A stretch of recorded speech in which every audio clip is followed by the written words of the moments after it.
Howdy ladies and gentlemen, Cub here, welcome back to Hermitcraft. Last time we worked on this bunker here. Glad to see a lot of you guys like this, including the utility block switcher right here, which switches back and forth between some of the more useful crafting blocks in the game. As you can see right here, it swaps out a whole bunch of different blocks for other blocks. So yeah, thank you guys to those of you who like that, and also a lot of you seem to like the turtle sanctuary as well. And speaking of this, let's get back here and see. Have our turtle eggs hatched yet? They have not. They are on hatch level 1, and this one looks like it's about to hatch actually. Right here. Hatch level 2. Okay, yeah, so soon.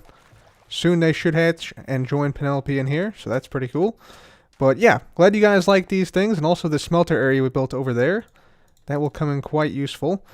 Just go ahead and put this book back, close that door up. So today, guys, we are going to work on this final room over here to the bunker area. So yeah, we're going to work on this room right here. I'm thinking this area will put an enchanting table in, and also maybe some potion stuff. I think that would be a good idea. But before we get to any of that, I think what we want to do is we want to do another death-defying stunt, this time without a Totem of Undying. So let's go ahead and head out to a far region of the world and do this stunt. So this stunt's going to be a little bit, let's say, explosive. So we're going to need to head off the main island for this. I'm going to fly down this corridor, which I hope has not been trapped yet. But if it is, we will find out shortly. You know, somebody put a glass pane across here or something. Something simple like that, in the hopes of like catching somebody out to slay them. But here we go. This is our stop. Yep, right here. Okay, mining mesa area. So we're going to go through here because I don't think that an explosion... I don't think an explosion in this region is going to harm too much. Because it already looks like it's been exploded. Yeah, this is pretty much decimated, this whole area here. So I'm thinking we're going to go somewhere in the middle here. And this is where we're going to do this stunt. Alright guys, so here is where we're going to do our stunt. We're in the middle of the mining mesa area, which has all totally been dug out. There's nothing important around, as you can see, and yeah, all the sand is gone from this region. So this is the ideal spot to put it because we got a bunch of TNT here. And basically, we're going to try to escape the inside of a nuclear weapon with this stunt. So, let's go ahead and start placing down some TNT. Gonna need quite a bit of it, and I'll be right back. Alright, ladies and gentlemen, so we're just finishing off the final bit of this bomb, which we will have to escape from. There we go, and so you can see, here we have a 9x9 of TNT. And this is going to be our bomb that we have to escape from. And this is going to be kind of a challenge. You see I have a sort of safe, I think this is a safe distance away. This is my safety box. This will house our stuff in here when we complete this. But the idea is that essentially what we're going to do is... Let me just get on over here real quick. Essentially, we're going to be inside here. We're going to have to go through 4 TNT to get out. So we'll have to ignite all of these to get out, because we're only going to have a flint and steel. And then we're going to have to run like hell to get out of here. Because, yeah, I think the biggest danger is not dying inside of the thing. Like, that's a certainty. If we're still inside the thing when it explodes, it's over. But I think all the peripheral TNT is a major factor as well. So we have to account for that. So let me get over here to what I think is a safe distance.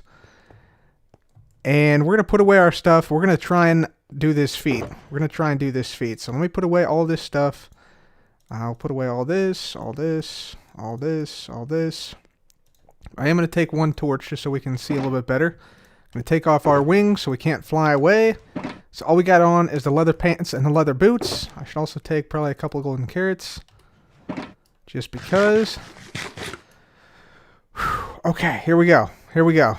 Oh, I also need the 4 TNT, don't I? Whoops. So yeah, there's like 725, I think, TNT is what I calculated in this thing. And I'm not sure if this is even like... if this is even going to be close to possible to do, but we're going to attempt it anyway. Why? Because we're Mr. Invincible. Alright, so 1, 2, 3, 4. I should say something before I go to BOO. What should we say to BOO? I'm thinking something like, if I should fall here today in this historic stunt. Continue my legacy. There we go. Alright. Alright, so here we go. In 3, 2, 1. Okay, we got away pretty cleanly there.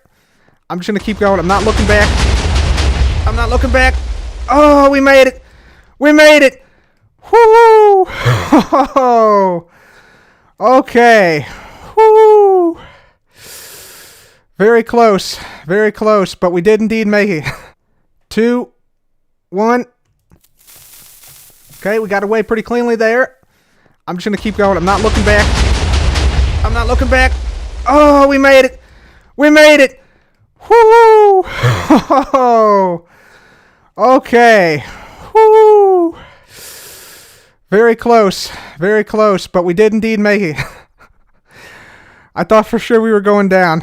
Some of the TNT did actually end up farther than we made it. So, man, that was pretty close, but look at this damage. Whoo! All right, stunt for the day completed. Let's go back to the relative safety of the bunker. Yeah, not even a nuclear explosion could phase us. So I came back to the bunker, and we've done now a little bit of work over here in this side room here. So yeah, this is what it's looking like right now. You can see we have some polished andesite for the walls, gray concrete, of course, for the lining of the walls, and still have to do the roof. We also put down some oak wood for the floor because I wanted the oak wood so that the bookshelves here actually blend in with the surroundings. So you can see here if I hit this, see the bookshelf particles show up. Kind of interesting there. This one you can see it's wood, and that one's bookshelves. So kind of an interesting little thing there. So if I step on this pressure plate, bada boom, there's our max level enchantment table in this room. And it has sort of a cool animation. Sort of goes up in stages like that. So that's pretty cool. Yeah, I like it. So yeah, that's pretty cool. We also have some grindstones available. We have some anvils available, so we can do a bunch of enchanting here if we need to. Then here, I had to put a light source here because basically the enchantment table doesn't allow light through anymore. That's new in 1.14. So I went ahead and put a beacon right down here. It doesn't really turn on or anything, but yeah, it's there because I had a bunch of beacons.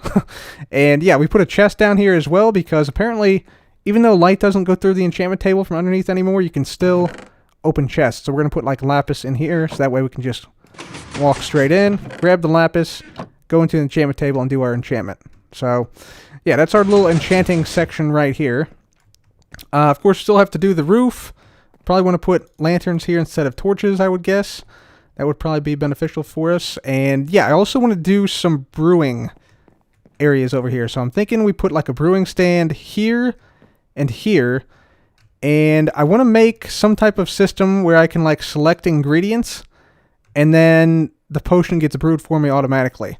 Now we don't have a whole lot of space here. We got what, like, let's see. We got one. Well, actually this would, we might put the brewing stand back here. We got 1, 2, 3, 4, 5 at most. Because right here, this is actually the outside, as you can see.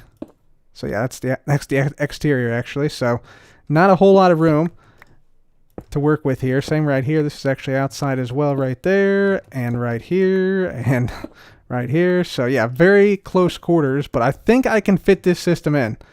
It's going to be a very basic system, but it should be pretty effective actually. And then we can make another one right here, so we can make sure and have the ability to brew all the different types of potions. So, yeah, let me go ahead and get started on this potion system, and I'll be right back. All right, ladies and gentlemen, so we were able to fit the brewing stand into the small gap in the wall here, and we also put another one over here. And yeah, let me just show you how this thing works. So basically, how it works is we have some water bottles in here, we got our blaze powder in there, and now all we have to do is simply select the ingredients. So let's say we wanted, I don't know, let's say we wanted a splash potion of poison. All we got to do is select netherwort, just like that, and you'll see the netherwort has now come in, it is now brewing up. Then we'll select the spider eye for the potion of poison, and then let's do a poison 2 splash. So now it's going to brew up the glowstone and then the gunpowder. So you can see right after that, yeah, we have the spider eye in there now. So the spider eye will turn this into a potion of poison. And then once this turns it into a potion of poison, we should see the glowstone come in. That will now turn it into a potion of poison 2. And then once this happens, the gunpowder will come in, and that'll turn it into the splash potion of poison 2. So there we go. Gunpowder is in now. So now we have the splash potion of poison 2, and yeah, now I want you to look at the light here. So you see this says bottle refill, on equals need bottles, off equals ready to brew. So basically the way this thing works is if there are water bottles behind the item or the brewing stand filling up this hopper, that means the brewing stand's ready to brew. There always has to be water bottles in this hopper for this thing to work. So if I go ahead and take this out, you'll see, yeah, one water bottle comes in, it doesn't turn on because this is still full. If I take another one out, you'll see it does turn on because it opens up a slot there, which means that if I were to order an ingredient right now, like this, you'll see it actually ends up in this hopper, which is not what we want. We want it to go into the brewing stand instead. So, yeah, what that means is we need to take this out of there and take this out of here, and we need to restock the water bottles back here. So let's just do that now. So if I grab a bunch of glass bottles here, you can see there is a waterlogged chest here, and that's actually the same chest we put the water bottles in. So all we have to do is simply shift click here a bunch of times, just like this. There we go, and then shift them in there. And there we go, the lamp goes off, and now we're ready to brew again because this is totally full of water bottles. So yeah, now we can just select our ingredients. So there's our nether wart, and let's just, I don't know, let's make a extended speed potion. So we'll do sugar and then redstone, and that will brew up our extended speed potion. And then this one over here, the same deal. So yeah, we need water bottles in here, obviously. So let's just grab a bunch of those right now, dump those right in there. And as it fills up, you see that it fills up, the lamps go off. So yeah, that's basically how this thing works. It's an indicator of whether or not you're ready to brew, and then this works the same way. So like, let's say we want to brew an extended potion of water breathing. So we'll just need those and that one. And that will then brew up our extended potion of water breathing. And here our extended potion of swiftness is being brewed up as well. So it's actually a pretty nice little system here. It's not fully automatic, but yeah, for potions, which you use only sparingly, I think this is actually a really nice design. So that's how the whole system works, and yeah, with just these 2 brewing stands, I can actually brew up any potion that I want. The only thing I don't have here is lingering potions, because I don't have any dragon's breath right now. So yeah, I could add that later on, like I could add like a middle button here, or another button up top there, or there, to add in the dragon's breath for the lingering potions. But for right now, I think this is good enough. I think this will work for our needs here. So I think it's pretty cool. It's a nice little system, and yeah, works for us in this bunker, I feel. So yeah, we'll keep all the potions, I think, in this chest. Also, you might have noticed we did some decorating around here. So we got some carpets to add a little bit of color. We got some paintings to add a little bit of color. We got a colorful roof up here with the purple glazed terracotta, and then over here with the red glazed terracotta. I wanted to sort of separate these because this is sort of the enchanting area over here, with the bookshelves coming up, and also we put in some lapis lazuli down here. So I wanted to sort of distinguish between the enchanting room and the potion room over here. So it's sort of like a 2-room setup here. We also added some decoration, like some flower pots and some flowers, some cauldrons. We of course got the lanterns up with the iron bars, and yeah, I think this room is looking pretty sweet. Let me just put back this lantern over here, and this lantern right there, and yeah, I think this room is done. So pretty sweet little room here, if I do say so myself. So yeah, let's go ahead, and I think we want to add maybe one more room. I think we want to add a panic room around here somewhere. A room which we can go into and basically lock ourselves in, lock it down, and sustain ourselves inside for an extended period of time. So let me figure out a way to put in another room here, and I'll be right back. Alright, ladies and gentlemen, so we added yet another room to the bunker here. Let's go ahead and take a look. So if we just make our way on over here, and then we jump through the painting, you can see we come to a trapdoor wall. And if we open up these trapdoors, another trapdoor wall. But behind that is a door. Now, what does this door do, you say? Well, if we get over here, you see it does absolutely nothing. You can't get in. You can't really place anything here, I don't think. Let's see. Can I place anything at all here? Maybe a pressure plate, see if I can try and get in. I don't even know. I don't think I can. No, I can't, because this trapdoor is taking up this block. So you can't really place anything here. Can't really get in. And obviously, you know, you can't break blocks either. That's just dumb. So yeah, basically, there's no way to get in, except there is. So basically, what we got to do is we got to come back to this room. Check this out. Check this out. So we got the bunker rules right here. And if we turn to this page, if you open to this page, that might mean you're in danger. The panic room is now open. Go there and don't come out until the coast is clear. So in a panic, we turn to page 3, and then the door will open. So we come out here, come this way, open this stuff up, and it's open now. And then we can shut it down like that. Of course, probably after closing these things right here. Just like that. Shut it down, and voila. We are now in the panic room. Bum, bum, bum. So, I promised you guys I would make a room, a cake room, in this bunker on stream last week, and promise delivered right here, ladies and gentlemen. So this is our panic room. We can survive for weeks in here just on cake itself. So, we have, man, a lot of cakes. A lot of cakes. I didn't want to put too many in here because it starts to feel a little bit crowded. And also, cakes actually tick the game.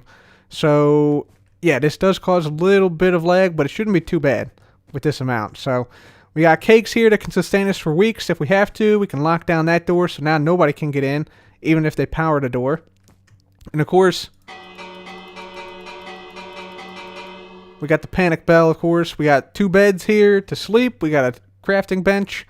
And that's basically it. That's all there is to the panic room. So it's basically a room where if the worst should happen, we can lock ourselves in here and just stay here for as long as it takes to outwit, outplay, and outlast the other hermits in this Demise minigame. At least that's the plan.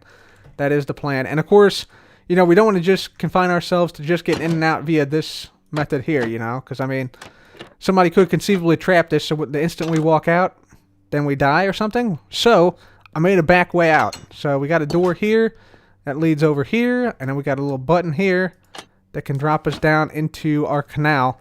And we have a way out here and a way out here. So we've really tried to make as many options for ourselves as possible, and we tried to make it so that, you know, in case there's a situation where that requires us to panic, we can go into the panic room and be perfectly fine. So that is that. So yeah. Cool. So that's awesome. So anyway, yeah, also, I wanted to check and see. I've added a new book here, Turtle Sanctuary Notes and Observations. You can see some of the stuff we got going on here. Let's just go ahead and take this book out of here. And let's see if our turtles have actually grown up and hatched quite yet. It looks like not quite yet. We got to be getting close, though. Penelope's still over in that corner. What level is this at? Hatch level 2.